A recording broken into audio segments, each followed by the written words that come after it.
გრძელდება ჩვენი გადაცემა და როგორც დაკვირდით სტუდიაში გადაცემის პირველ სტუმართან, მოწვართან ერთად დავბრუნდით. ჩვენ დღეს ვსაუბრობთ პერიოდზე აღდგომიდან ამაღლებამდე. მოგესალმებით, მამაო. მადლობა მობრძანებისთვის. მოკლედ კიდევ ერთხელ რომ შეგვახსენოთ, იწურება სულ რამდენიმე დღე გვაშორებს ამაღლების დღესასწაულს. აი რა პერიოდი განულეთ მართლმადიდებლებმა ვიზეიმეთ აღდგომის ბრწყინვალე დღესასწაული, რა შეიცვალა თქვა კიდევ ერთხელ რომ შეგვახსენოთ ლიტურგიკულ მსახურებაში აი ამ კუთხით და როგორ უნდა გაგვევლოთ თქვა ეს პერიოდი და როგორ გავიარეთ ეს უკვე თითოეულ ჩვენგანზეა თუ კი ამას გულისყურით მოусმენთ საკუთარ სინდის რომ ვეძახით. რა თქმა უნდა ქრისტიანს მართებს რომ მთელი ცხოვრება ასე იცხოვროს არა მარტო აღდგომიდან ამაღლებამდე თავისთავად ცხადია ლიტურგიკული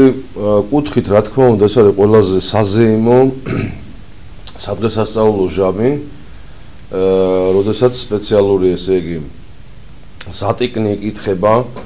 ანუ ესე იგი სადღესასწაულო საკითხავები რაც ეძღვნება არსებითად მაცხოვრის აღდგომის დღესასწაულს და შესაბამისად ამისა ვიდრე ამაღლებამდე ჩვენ ვზეიმობთ მკვდრეთით აღდგომილი უფლის ჩვენთან ერთად მყოფობას ანუ იმ პერიოდს როდესაც ის უკვდავი უხრწნელი უბნებო კაცობრიობის ხეულით ჩვენთან ერთად თანამოქალაქობდა და რა თქმა უნდა ეს არის ყველაფერი უაღმატებულესია და უმნიშვნელოვანესი მაცხოვართან მიმართებით მის გამოხსნელობით ღვაწლთან მიმართებით მაგრამ თუ შეიძლება კიდევ რაღაცა ნიშნით გამოიყოს ის პერიოდი როდესაც ის ამ სოფლად ანუ როგორც ბარუქ წინასწარმეტყველი ბრძანებს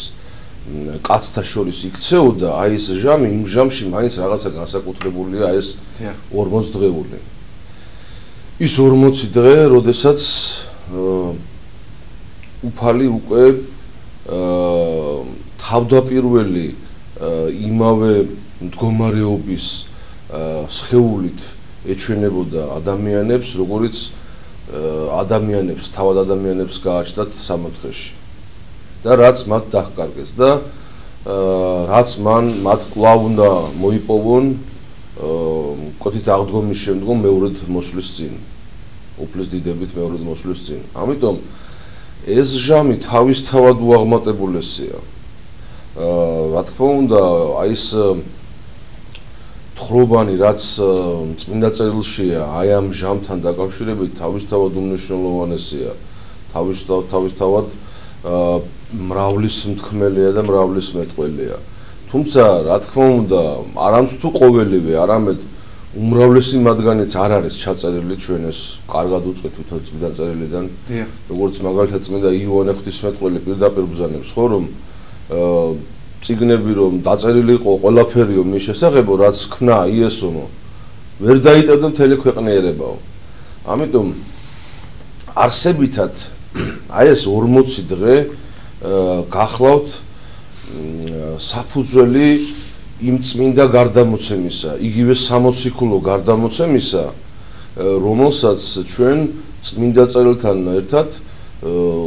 განუკუთვნებთ უპირობო ავტორიტეტს და რასაც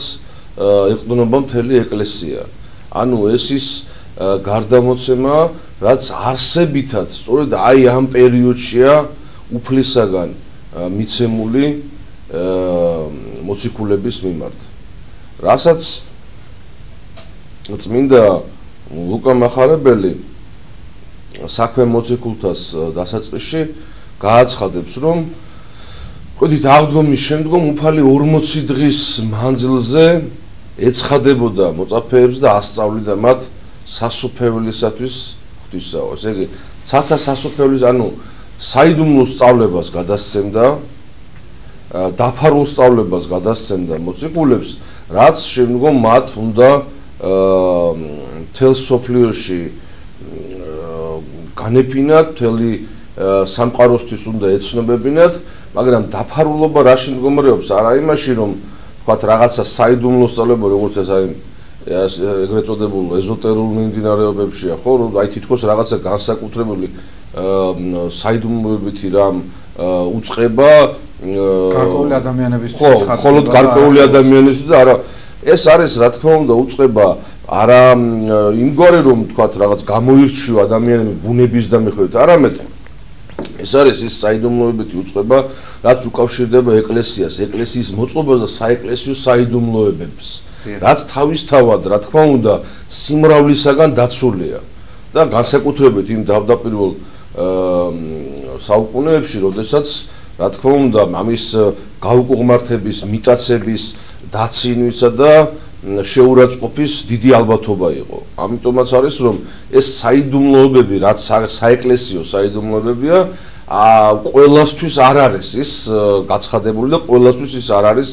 ასე ვთქვათ, საჯარო წვდომის საგანი და ამიტომაც არის რომ უმრავლესი და ფაქტობრივად მთელი ეს სწავლება, რასაც თუნდაც წმინდა იოანე ღვთისმეტყველიც მოწმობს თავის სახარებაში, ხო, რომ მრავალს ასწავლებდა და მრავალ ნიშანს იქნოდაო აი ამ ავტორიტეტაღდგომის შემდგომ, მაგრამ რა ნიშნები ეს ჩვენ არ გვიწერია. მაგრამ ჩვენ შეგვიძლია მეტნაკლები ქრონოლოგიური თანმიმდევრობით ნახოთ აი ის გამოცხადებანი უფლისა მოწაფეებთან აღდგომის შემდგომ. უპირველეს ყოვლისა ეს რა თქმა უნდა არის საკუთრივ აღდგომის დღე, მოგეხსენებათ აღდგომის ანუ შაბათის დასრულების შემდგომ ფაქტობრივად ჯერ კიდევ შაბათის ღამე იყო, როდესაც მენელსაცხებელი დედები მიდიან იქ. და მოგეხსენებათ სწორედ მათ ეუწყათ პირველად ის დიდი საოცრება და საკვირველება და სასოება ყოველი ადამიანისა, რომ უფალი ამდგარი იყო. მათ ეჩვენებათ მოგეხსენებათ ანგელოზები, რომლებიც აუწყებენ მათ საუფლო აღდგომას. და მარიამ მაგდალინელმა და შემდგომ სხვა მენელსაცხებელი დედებმაც მიიღეს ეს უწყება. მოგეხსენებათ უშუალოდ მარიამ მაგდალინელს ეცხადება უკვე უფალი აი ამის შემდგომ უკვე თვითონ იმ ბაღში, სადაც უფლის აკლდამა იყო გამოკვეთილი, სადაც მისი ცხოვრყოფელი საფლავი იყო. ისევე როგორც ამის შემდგომ არის ლუკა მახარებლისეული თხრობა ემაუსში ორი მოწაფისადმი დამგზავრებისა უფლისა ჩვენისა იესო ქრისტესი და აი ამ ესე იგი ამ დღის ბოლოს ეს რამდენიმე გამოცხადება უფლისა მოწაფეებისადმი. ამის შემდგომ მაცხოვარი იერუსალიმში მიდის თავის მოციქულებთან, მოწაფეებთან აღდგომიდან მერვე დღეს და თვითონ აი ეს მდგომარეობაც როგორია, ესე იგი მოციქულები, ჩაკეტილები, შეშინებულები და ყველა ამ უწყების რაც ჩვენ ჩამოთვალეთ, ხო, ამ დედებისა და კიდევ ამ ემეუსელი ორი მოწაფის, რომელიც სავალოდ ერთი კლეოპა იყო, რაც წერია და მეორე უნდა ყოფილიყო თვითონ ლუკა მახარებელი გარდამოსემით. აი ეს უწყებანი მათთვის არის უგულებელყოფილი, მათ მიერ არ არის შეწყნარებული. ისინი აქ ავლენენ და ეს რა თქმა უნდა საღვთო განგებულებითაც ხდება, რომ ისინიც ხომ ჩვეულებრივი ადამიანები იყვნენ, არაფრით გამორჩეული, ბუნებითაც არაფრით გამორჩეული სხვათაგან. ამიტომ ისინიც იმავე დაეჭვებულ მდგომარეობაში არიან უფლის აღდგომის მიმართ და აი სანამ მართლაც ამ მერვე დღეს არ მოხდა ისე რომ უფალი მივიდა რა მათთან და დადგა შუაში და მშვიდობა უთხრა მათ, ამის შემდგომ ეუბნება რომ რატომ ხართ ოწუნა, აი მომეცით თქვენი ხელები, შეახეთ ჩემს ჭრილობებს, შეახეთ ჩემს გვერდს, ნახეთ რომ მეც ჩვეულებრივი ადამიანი ვარ და არა სული. იმიტომ რომ სულსა ძვალ და ხორცს არ აასხენო, ვითარცა ესე მხედავთ რამე თუ მემასხენო. ანუ უფალი უეჭველად აღდგარია თავის სხეულში. თორემ სხვანაირად თავისთავად ცხადია. საკვებსაც იხმებს. რა თქმა უნდა და აი იმის დასტურად რომ მისი ესე იგი მდგომარეობა კვლავ სხეულთან არის დაკავშირებული, ანუ მხოლოდ სული რო არ არის და არამედ სხეულიც არის, აი ამის დასტურად და არა იმისთვის რომ მის სხეულს ჭირდებოდა საკვები, აი სწორედ ამის დასტურად ის მოგეხსენებათ საჭმელს იხმებს კიდევაც და ესე იგი როგორც იქ არის აღწერილი რომ თევზი და თაფლი იყო იქ რომელიც მაცხოვარმა მიიღო და ამითი გააცხადა რომ ის ადამიანი იყო არა თქვა სულ იმიტომ რომ ცალკე არც ადამიანად არც სული იწოდება და არც ხორცი თავისთავად ცხადია არამედ მათი ერთობაა ადამიანი და აი ეს მდგომარეობა გავალდებულებს ჩვენ ესე იგი რაც არ უნდა დიდი ურწმუნოებით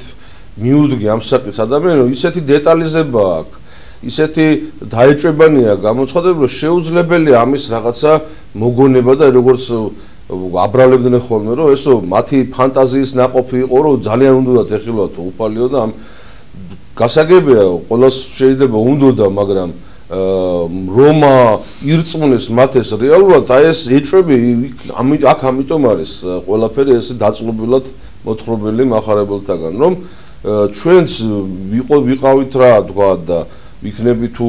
ოდესმე ვიყავით ამგვარ დაეჭვებულ მდგომარეობაში ეს ეჭვები გაქარწყდეს მათი ამ ეჭვების გადალახვით მათი ამ ურწმუნოების გადალახვით და შესაბამისად ამისა ყველა მპოვოთ იმის უეჭველი რწმენა და სასწოებო რომ მაცხოვარი მართლაც ყოველთვის სხეულებრივადაც აღდგა და არა თქვა მხოლოდ სულიერად. დიახ. აი აღდგომიდან ამაღლებამდე პერიოდში მამაო ჩვენ ყოველ კვირას დღესასწაულობთ, ნუ ჯერ კვირა ცხოვრობა თომას კვირა, შემდეგ სამარიტელის განღვეულის ბრმაჩობილის განკურნება. აი რატომ არის ასეთი თანმიმდევრობით დაწესებული ეს დღესასწაულები სწორედ აღდგომიდან ამაღლებამდე პერიოდში რაზე მიგვანიშნებს? ეს არის იმ ვითარების ახსნა განმარტება რომ მაცხოვარი ერთი მხრივ არის ბუნებითად ადამიანიც, ანუ სრული ადამიანიც და მეორე მხრივ რა თქმა უნდა არის სრული ღმერთიც. ანუ მისი ეს ორივე ბუნება, მისი ღმერთკაცობა მკვეთრად ვლინდება აი ამ ესე იგი სასწაულებში. და თავისთავად ცხადია ის რაც ჩვენ თქვით აი თომას კვირასთან დაკავშირებით რომ აი ამ პირველ გამოცხადებაზე იერუსალიმში მაცხოვრისა თავის მოწაფეებთან თომაც არ იყო იქ. ერთადერთი თომა არ იყო და მოგეხსენებათ რომ მაცხოვარი სპეციალურად რამდენიმე დღის შემდგომ კვლავ გამოეცხადება მოციქულებს და უკვე სადღაც თომაა იქ და აი თომას უკვე მართლაც პირდაპირ მნიშვნელობით რაღაც გრძნობელობით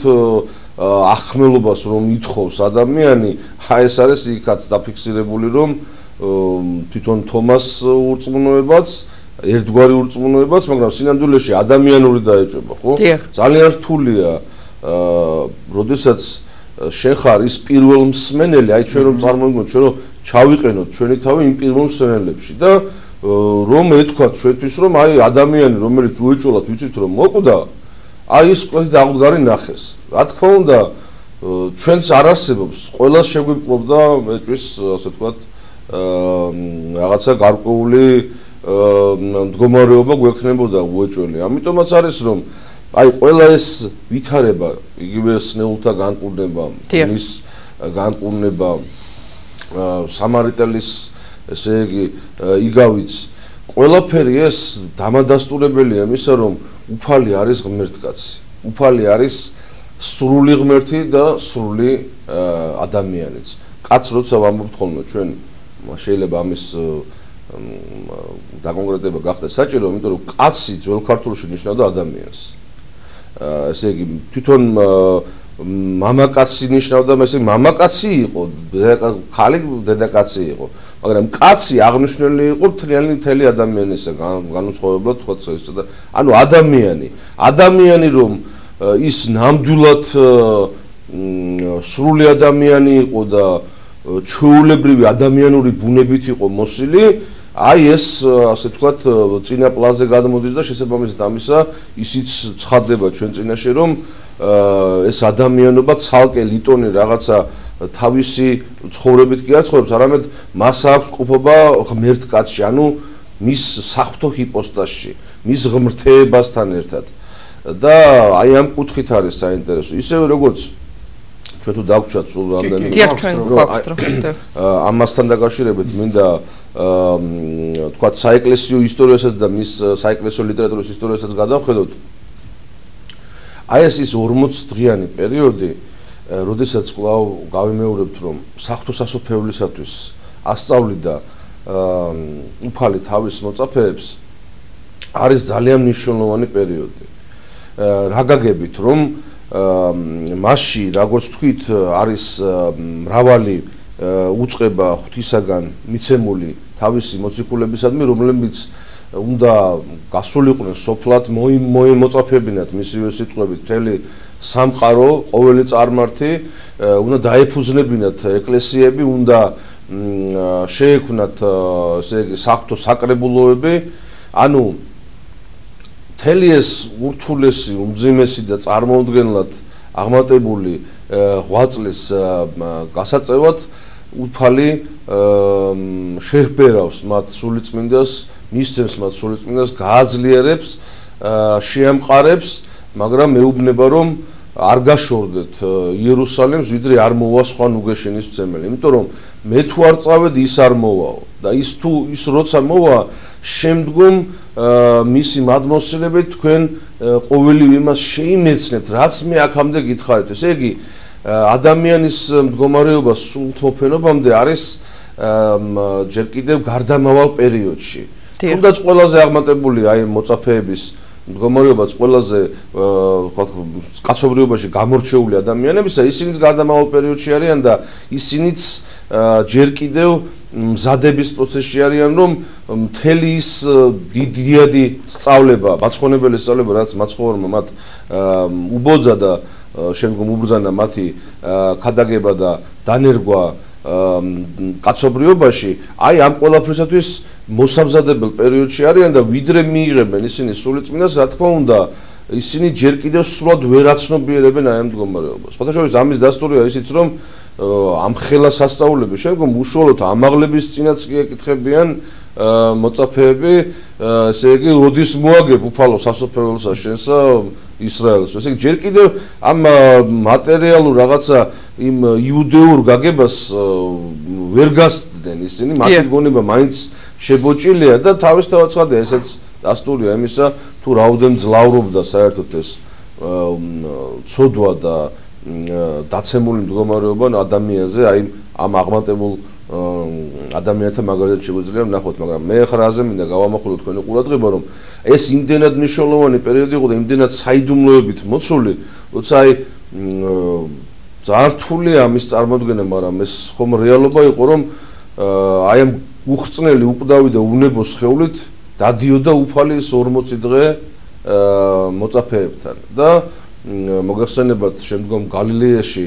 ტიბერიის ტბაზეც ეცხადება მათ, არის ესე იგი წერილიდან კიდევ ჩვენთვის უწყება, რომ ცალკე პეტრეს გამოეცხადა, ცალკე იაკობ მოციქულს გამოეცხადა, ასევე როგორც პავლე მოციქული ადასტურებს 500 მოწაფეს გამოეცხადა და აი ეს პერიოდი ძალზედ საინტერესო იყო თვითონ ესე იგი შემდგომი პერიოდის ქრისტიანებისთვის, შემდგომი თაობების ქრისტიანებისთვის და რამდენიმე ასეთი თხზულება მიზღვნილია აი კერძოდ აი ამ პერიოდისთვის, აი ამ პერიოდში ასე ვთქვათ აღსრულებულ მოვლენებისადმი და დიდი მწუხარებით უნდა ვთქვათ, რომ არსებურად ისინი დაკარგულია და შემორჩენილი აღარ არის ჩვენამდე, არა და ჩვენ ვიცით, რომ მაგალითად ერთი მხრივ მოციქულთა მოწაფეს, კერძოდ იოანე ღვთისმეტყველის მოწაფეს, პაპიას იერეპოლეს ჰქონდა ასეთი თხზულება დაწერილი, დიდი მოცულობის თხზულება, 5 წიგნად საუფლო სიტყვათა განმარტების შესახებ ასეთი სათაურით, სადაც ბევრი ისეთი ისტორია იყო შესული, რაც სახარებებში არ არის აღწერილი, ისევე როგორც აი კონკრეტულად და ზუსტად 40 დღიანი პერიოდის ვითარებების გამოკვლევა, გამოძიება და სხვათაგან უწყებულის ჩაწერა მოხდა მეორე-მესამე საუკუნის დიდი მოძღვრისაგან კლიმენტე ალექსანდრიელისაგან და მან დაწერა თხზულება აღდგომის შესახებ პერი ანასტასიოს სპეციალური თხზულება, აი ზუსტად აი ამ 40 დღის, ესე იგი აქ იგულისხმება არა სამომავლო კვეთით აღდგომა ადამიანებს, არამედ უშუალოდ მაცხოვრის კვეთით აღდგომა და ის პერიოდი, როცა ის თავის მოწაფეებს ეცხადებოდა და თვითონ კლიმენტი, ესე იგი გვეუბნება მიუხედავად იმისა, რომ დაკარგულია სამწუხაროდ ეს თხზულება, მაგრამ აი ის რაც ევსები კესარიელთან არის შემდგომ შემორჩენილი, იქ არის უწყება, რომ სადაც კლიმენტი ამბობს, რომ ძალზედ ესე იგი დიდი ინტერესი იყო ჩემიო თუ აი ამ 40 დღეში რა მოხდა. იმიტომ რომ ამ 40 დღის მანძილზე თვითონ გამოცხადებანი კი არის დადასტურებული სახარებაში და თავისთავად ცხადია აღწერილიც იქ დეტალურად, რადგან საჭირო იყო და შესაძლებელი, მაგრამ ის სწავლებანი რაც უფალმა გაუცხადა თავის მოწაფეებს, ის რა თქმა უნდა დაფარული იყო და მხოლოდ სამოციქულო გარდამოცემით ღირსეულად განეცხადებოდა ის და ასე თაობიდან თაობას ესე გადაეცემოდა. დიახ. ანუ ეს 40 დღე იყო მომზადება მოწაფეების ქრისტეს ამაღლებისთვის და შემდგომ უკვე სულიწმინდის მისაღებად რომ ისინი მზადყოფილიყვნენ, ხო? რა თქმა უნდა, თავისთავად ცხადია და აი მას გეუბნებით რომ ესე იგი კლიმენტიმ ჩაწერა ეს თხზულება რაც მეო ძველთაგანო და ხუცესთაგან და მოხუცებულთაგან მსმენიაო, აი იმას წერდა სამწუხაროა რომ აი ეს ერთ-ერთი ალბათ ყველაზე გულსატკენი ფაქტია საეკლესიო ლიტერატურის ისტორიიდან მიუხედავად იმისა, რომ უამრავი ძეგლია დაკარგული, მაგრამ აი ეს ძეგლი რაღაცა განსაკუთრებულ, ასე ვთქვათ, დამწუხრებას იწვევს შენსას, იმიტომ რომ იქ მრავალი ისეთი თხრობა იქნებოდა აღწერილი, როგორცაც თანა როდესაც ამხელა მოძღვართან გვაქვს საქმე, ვინც ჭურეტელია, რომ განჭურდოს რა არის ჭეშმარიტი და რა არის არაჭეშმარიტი და ეს განარჩიოს ერთმანეთისაგან, რა თქმა უნდა ეს დიდი დამწუხრების საგანია. მაგრამ თავად მოვლენა, რა თქმა უნდა, ეს უზრშთაესი მოვლენა, რომ ამის შემდგომ მოწაფეები სულთმოფენობის შემდგომ რომ გადიან მთელ სოფელში და კიდემდე აფუძნებენ წმინდა ეკლესიას და მათ სარწმუნოებას ბაძავთ ჩვენც და გვჯერა უპირობოდ მათი რწმენისა, ის რაც მათ იხილეს, რასაც ხელით ემსახურენ, რასაც შეიგრძნობდნენ, აი ეს ყველაფერი რა თქმა უნდა საწინდარია იმისა, რომ უფალი არასდროს არ მიგვატოვებს ჩვენ მიუხედავად თავისი ამაღლებისა და პირიქით რომ ამაღლდება და ჩვენს ბუნებას უზრშთაეს ანგელოზთა მამის საყდარზე დასვამს, ამის შემდგომ პირუკუ ძლიერდება ჩვენდამი თანაშეწევნა მისი და სულთმოფენობისას მრავალი საღვთო ნიჭის წინ ბოძებელი გახდებიან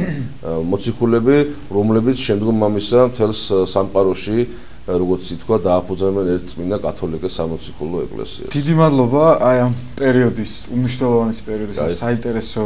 შეხსენებისათვის და განმარტებისათვის.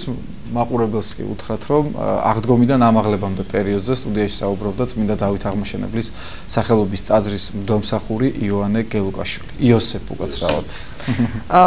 გრძელდება